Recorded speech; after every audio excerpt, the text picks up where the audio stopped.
des consciences, mes nobles. Je voulais vous dire que, mes nobles, la vie est un choix. Ça, on le dit toujours. La vie est un choix. Si ton choix est de vivre dans un mariage, dans un couple polygame, c'est ton choix. Déjà, au départ, il faut que vous parlez cela déjà à la base que oui, est-ce que c'est le mariage polygamie ou monogamie? Je sais qu'aujourd'hui, comme les hommes sont tellement menteurs, si je peux dire ça, il y a les gens qui signent la monogamie mais qui font la polygamie après. Hein. Il y a les femmes aussi qui acceptent ça. Une femme qui ne sera jamais déclarée sur le papier.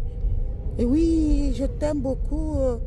Moi, je vais accepter d'être... Quand on voit déjà que le monsieur a une situation correcte maintenant, moi, je peux te supporter, même si je suis deuxième femme non légitime.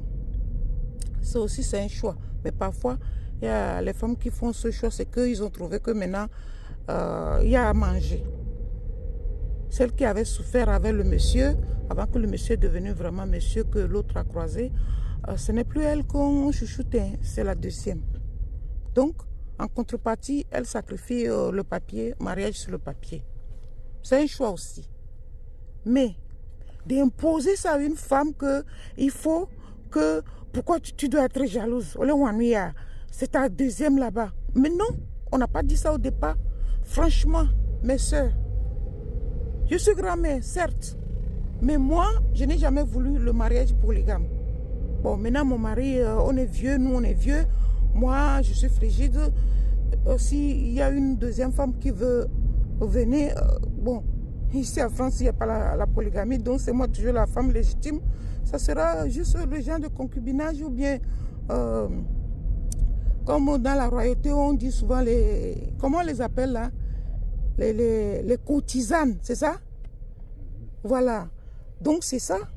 Sinon, mariage, la polygamie signée comme ça, moi, polygamie là, moi, je n'ai jamais voulu ça, même étant en Afrique. Je n'ai jamais voulu ça. Parce que j'ai vu comment ma mère a souffert dans cette histoire.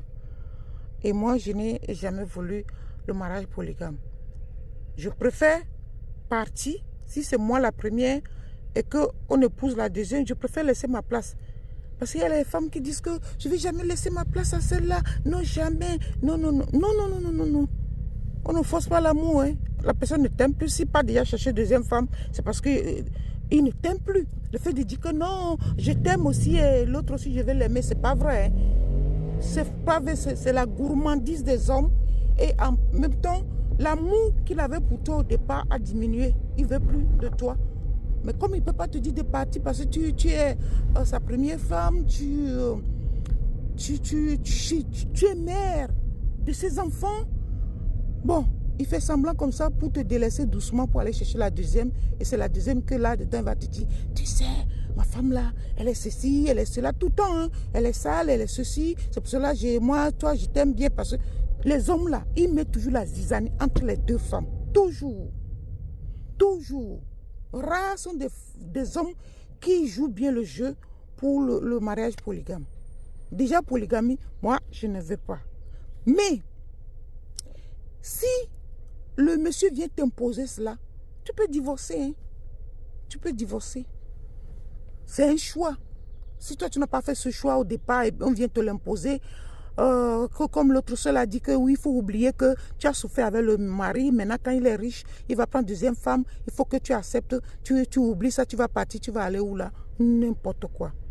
Donc toi, tu vas rester dans ce foyer-là et tu vas mourir à petit feu parce que ton cœur est brisé tout le temps. Il va plus te montrer son amour parce que son amour est parti pour l'autre. Dès qu'il a déjà décidé de prendre deuxième femme, ça veut dire que l'amour pour toi déjà, il n'y a plus. Tu es la mère de ses enfants, c'est tout. Il te regarde comme une soeur. De temps en temps, il vient te noncer, il s'en va. C'est ça. Donc, il faut faire attention à cela. Si cela arrive, s'il y a possibilité, c'est pour cela que les femmes soient autonomes. Travaillez, avoir votre sou. Si ça arrive, vous vous divorcez et que le mari paie la pension pour les enfants et que tout le monde profite des enfants. Eux, ils n'ont rien demandé. Mais que toi, tu vas subir pour la volonté de monsieur, pour la gourmandise de monsieur, non, n'acceptez pas ça. Ce n'est pas le sacrifice qu'il faut faire parce que la vie, il n'y a qu'une seule vie, il n'y a pas deux.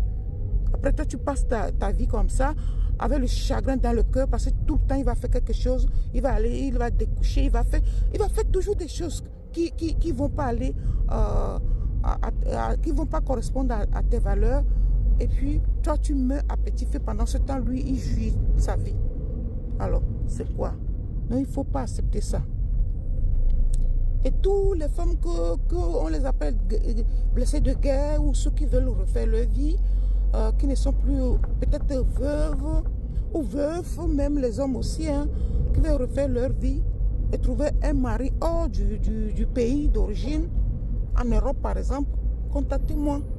Je vais vous donner le secret comment vous allez faire pour trouver un bon mari qui va vous accepter avec vos enfants ou pas et pour continuer la vie. Voilà, et que vous réjouissez aussi un peu sur la terre, la vie de couple avant de quitter sur la terre. Debocios, Madame Noblesse.